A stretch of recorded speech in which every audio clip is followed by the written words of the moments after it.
Eto, may bago na naman hong kabaligtarang nangyari.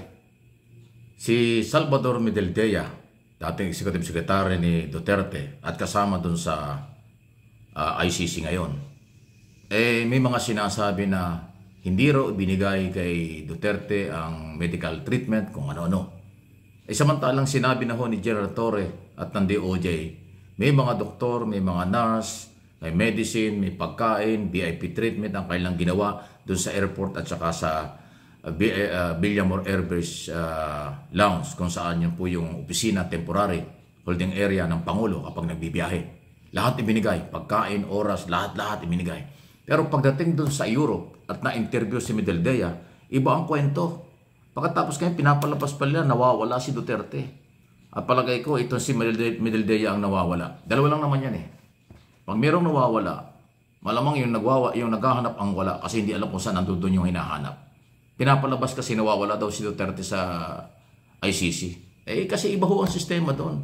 Hindi katulad sa Pilipinas. Pag nahuli ang isang akusado at kinulong, madaling puntahan. Yung buong pamilya gusto sumama sa kulungan. Yung buong pamilya nandun sa presinto, nandun sa kulungan. Hindi pwedeng ganun. Iba sa ICC. Pag nasa kanilang kamay, sila na ang may control. Wala nang pwedeng lumapit na kamag-anak at kahit sino dyan. Subject for approval ang lahat ng pwedeng makakita doon sa akusado. Ginagawa nito si Medaldea na parang si Duterte, ang gusto nilang maging treatment, VIP pa rin. Aba, iba na ang galawan. Talaga lang, ito pakinggan nyo itong kanyang mga sumbong, hinaing, at mukhang may halong fake news pa. In the plane, we had a meeting with the ICC. Ang laking tao, ayan oh. I requested that the former president be brought directly to a hospital because of his bad medical conditions.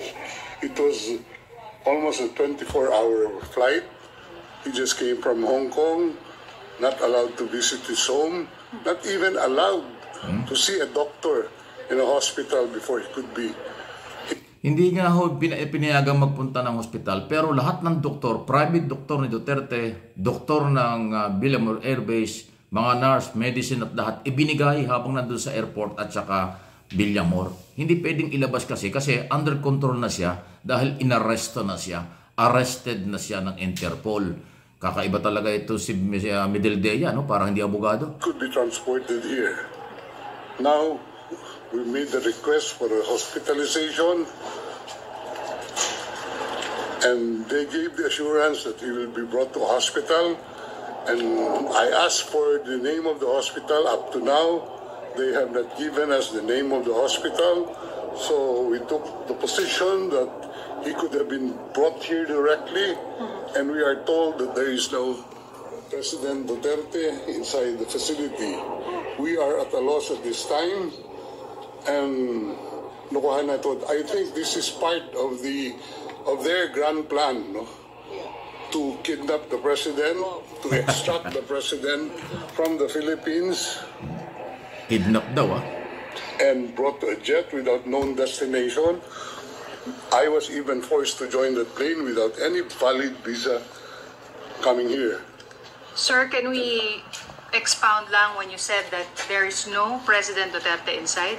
They are telling me that there is no Rodrigo R. Duterte inside this facility. Okay. You requested. So, ayan oh. Matatawa ka na lang. Siyempre, kaya hindi makita dahil hawak na nga ng ICC. Sila na yung may control doon saan ikukulong at anong oras ang dalaw, anong oras pwede siyang kausapin. Para po sa inyo, Salvador Medaldea, abogado ka pa naman, at doon sa lahat ng mga nanonood nakikinig ngayon, iba ang kulungan sa Pilipinas, iba ang batas sa Pilipinas, iba ang treatment ng justice system sa Pilipinas kumpara sa ICC. Kaya nga International Criminal Court, sila ang merong jurisdiksyon saan ikukulong, anong oras pwedeng makusapin, anong oras pwedeng dalawin, kung kinakailangan i-check up, kinakailangan sa hospital. Sila ang masusunod. Hindi ang kamag-anak, hindi ang abogado. Unang araw pa lang, nagkapalpak-palpak na itong si Salvador Medaldea.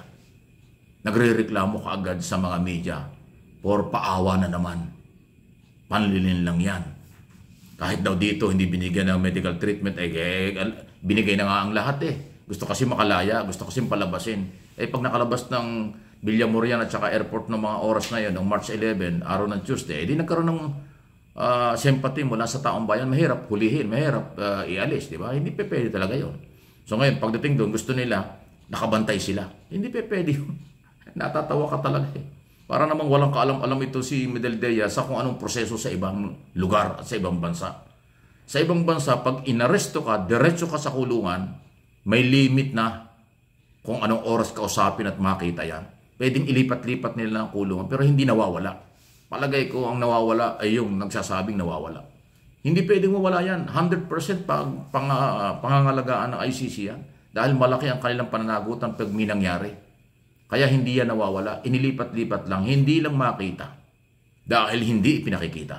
Kasi nga, kontrolado. Hindi ganun ang policy sa kanila na anytime pwedeng puntahan ng kamag-anak at abogado. Hindi. May appointment kasi sa abroad. Nasanay kayo rito sa Pilipinas, puro walk-in, walk-in, walk-in eh. Sa gusto ng security guard, o nagbabantay, gusto niyong pasukin at kausapin yung inyong kliyente o inyong kasamahan. Sa Pilipinas, ganon. Sa ibang bansa, lahat yan may appointment. Lahat yan subject for approval ng korte. At yung mga security at nagbabantay sa lahat ng akusado, anumang lahi ito, susunod sa mga policy ng korte nila. Hindi policy ng Philippine government, hindi sa policy at ugali ng Pilipino. Pasintabi na. Kung ang ugali ng Pilipino, lahat pwede, kahit fake pwede, kahit na arrogante ang dating o kahit na abuso ang dating, pwede. Sa international, hindi pwedeng ganun.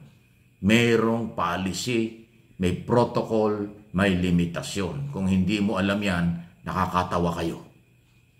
Di ba? Tatawanan kayo ng mga nakakaintindi. Itanong nyo sa lahat ng Pilipinong nag-abroad. Tanong nyo sa mga OFW. Itanong nyo sa mga Pilipinong nasa abroad.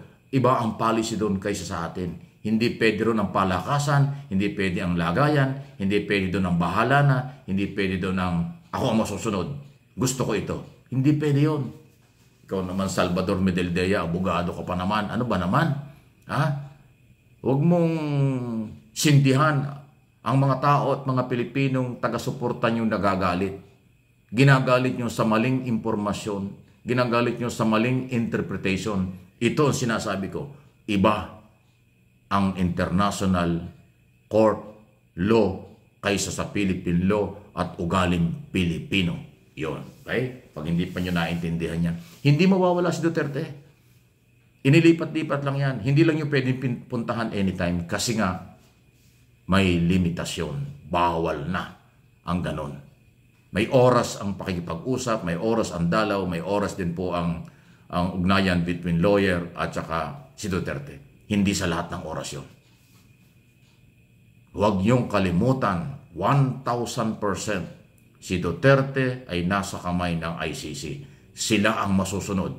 Hindi abogado ni Duterte. Hindi ang mamamayang Pilipino. Hindi ang Philippine government. Ang Philippine government at mamamayang Pilipino, maghihintay lang tayo kung ano ang mangyayari sa trial at desisyon.